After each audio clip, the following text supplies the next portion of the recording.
What is going on, homies? It's your boy StumpD back for another OPTC video, and in today's video we're diving into some Fuchsia City level 5 against the local sea monster, utilizing RayBan and Roger. Now in today's video this is a level 5 with level 3 rewards. Unfortunately the code still has not been cracked with RayBan. When we initially got their information, it seemed that they were going to be absolutely amazing, cooked, fantastic, stupendous, whatever word you want to use. These guys seemed like they were going to be the key to actually beating the local sea monster a little bit easier, because they are a size cerebral unit and their kit basically just helps in every regard. However, like I said, the code hasn't been cracked just yet. There may still be a way to do it, but it just at this moment seems like cerebral sight need a little bit of help. Now, as to the local sea monster, it got declared like the hardest piece of content of 2022, and I do understand why. The reason that people are struggling with this particular event isn't because the content is hard itself, it's because to get the missions done, you need to beat it in 7 turns or less, you need to bring a mono psi team, and it needs to be full cerebral with a Shanks on the crew. So, very, very annoying stuff. There's not a lot of good psi cerebral leaders, let alone a psi cerebral captain that is super class or super type. So eventually when that does come, we will be on top of it. But in today's video, we are still using RayBan as well as Roger to take down this particular quest. Now, I do have 2 teams for you guys in today's video. The first team that I'm going to showcase is a bit more of a whale team.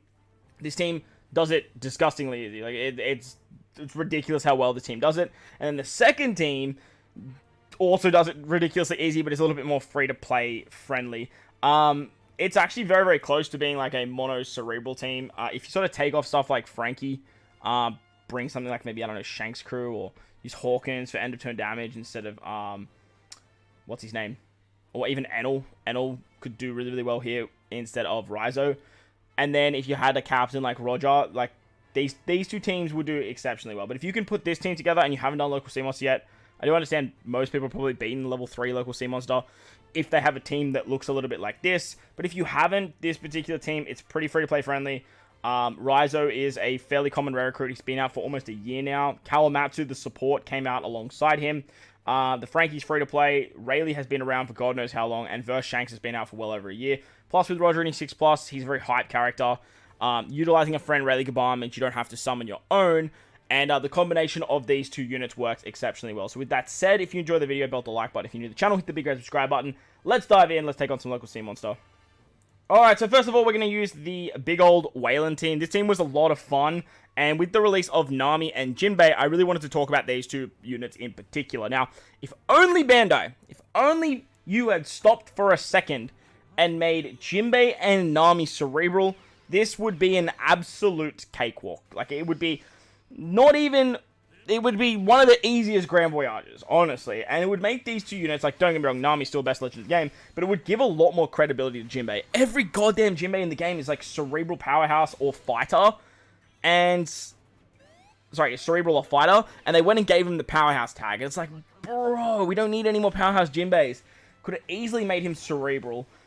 It's when he's doing his, like, karate move, but so I guess he's powerhouse for that, but, like...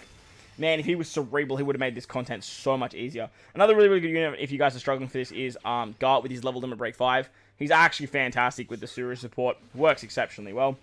However, you don't really need to bring Gart with Suru. You can use stuff like the Treasure Map Rare Recruit Enel. You can use the Rare Recruit Hawkins. I think there's a support Viola. Casino Rare Recruit Viola that will remove more special binds. Because remember, RayBan, they only remove 7 turns, and you actually need to get rid of 10. So that's why Garp's on this particular team, to remove a little bit more special bind. I really wanted to include Nami. Obviously, you can't use base stats on this particular fight, so that's a big reason why we brought Chopper. Chopper gives you the carryover effect, plus makes you immune to chain coefficient reduction, which is so prevalent on that final stage as well. And that way, it means that you can use Nami to remove, well, basically just to be Nami. Like, she just here just goes. You can bring like any other unit that has like cooldown reduction as a sailor, as long as it's 5 turns. Like, you'll be absolutely hunky-dory. But I was wondering Nami, because Nami's just so freaking good, right? But as you can see, we've made it all the way to the local sea monster. We used Chopper on stage 4, and we stalled a turn. So that way we could get our switches in time. And that way we could easily take out stage 4. Once we hit the final stage, we are going to have the Brook support to remove the 1 turn of defense down. Switch with Rayleigh and Gaban back into Rayleigh. So then that way we can remove the paralysis. Remove the special bind on themselves, and then use their special for an orb boost.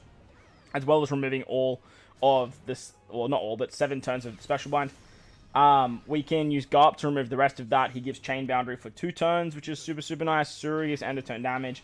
Nami is going to give us a Chain Boost, which is, like, massive. And then Roger is going to give the cooldown with his super type, as well as being, obviously, super type. Now, as you guys can see here, I am tapping through the remove sound effects, but we literally kill with 3 units. Like, when you have a super type on the team, like, it just makes life so much easier for this fight. And it's a testament to show that, like, this content is really not that hard. I've put out a lot of videos on this particular fight without utilizing the cerebral-based team. As you guys can see here, like, the team doesn't struggle, like, at all. Like, the content itself is not exactly challenging. It's more the fact that Cerebral side just lacks so many good units. But that was the Wayland team, as you guys saw there. So much damage. We have damage for days. Let's move on to the bit more accessible team now. Alright, so team numero dos looks a bit like that, as you guys saw at the start.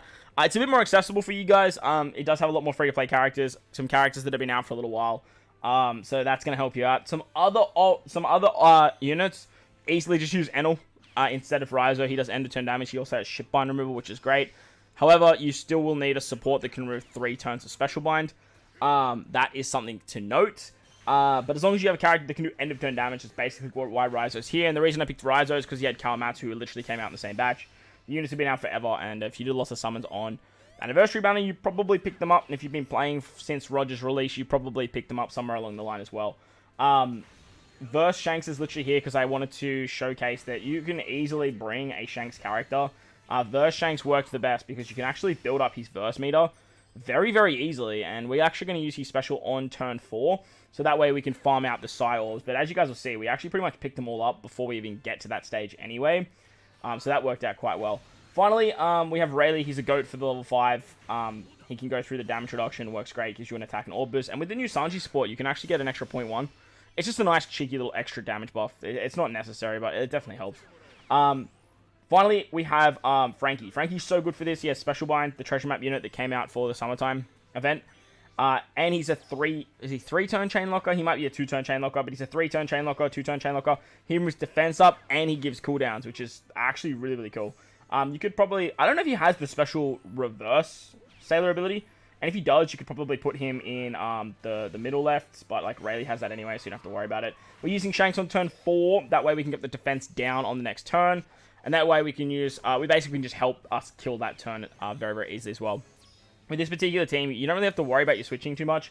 The idea is you just want to make sure you're Gaban and move in and switch into Rayleigh on the final stage. That is fairly important, and the reason that is because you want to get the attack buff from Rayleigh Gaban. Getting the attack buff from Rayleigh Gaban is so important with Roger, because when you use the Roger special, you overwrite that attack buff to get Roger's monstrous attack boost, but because you already have an attack boost, Roger is a 3-turn color affinity booster, and that's what makes this combination so freaking deadly. You have Despair, Special Bind, Paralysis removal, you have an attack boost, an orb boost, a color affinity boost, you have a super class, you have bind removal, you have a chain boost. Like, you can do so much with these 2 units, and it's just absolutely crazy to see the potential that a unit that came out 2 years ago can do with some modern day content, with the help of obviously a newer unit. But honestly, the real winner here and the real shine is Roger.